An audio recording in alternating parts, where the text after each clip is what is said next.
Congressman Bill Keating is in Washington, D.C. We continue with the OTR Pop Quiz. Question 3, sir. A popular series of holiday stamps this year, for the holidays obviously, features characters from a beloved comic strip.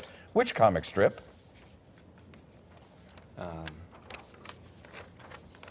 I don't Peanuts. know. Charlie Brown. All right, Peanuts. Okay.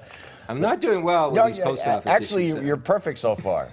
I know. That's a good way to... It's all a relative term. Question 4. While it's not the official motto of the U.S. Postal Service, many people refer to this famous quote that's chiseled onto the General Post Office in New York City to describe the dedication of the letter carriers to deliver mail in any kind of weather. Can you finish the quote?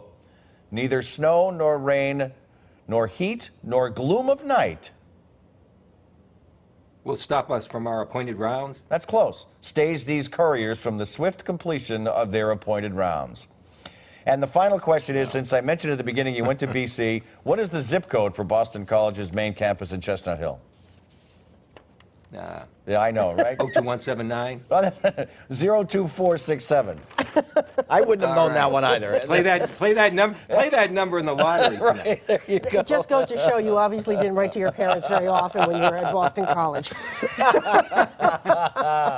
Okay, back to more serious topics here. You've been to Russia a couple of times. What do you think America should be doing right now in light of Syria?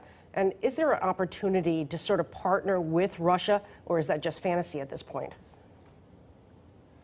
Well, it's not in the short run. I mean, we both have a common enemy now in ISIS, and but the intelligence we've been having is that Russia is targeting the Syrian rebels that are opposing Bashar Assad, who has to be removed. There's a person that's killed 250,000 of his own people, and he is the #1 catalyst for ISIS's advancement and its ability to get a caliphate, its ability to get territory. He really has to be removed one way or the other in order for us to have long-term success. Russia has moved in because he was just, in my opinion, months away from, I think, being taken down. And they came in to prop him up, preserve their interest. Now, here's where personal opinion, not an expert opinion. I do think there's commonality because Russia will never admit it.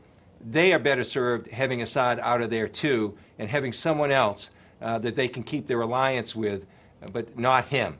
So I do think there's diplomatic talks where maybe we can find some commonality where he can leave, where he, you just have to deal with the Alawites and the other groups that are supporting him.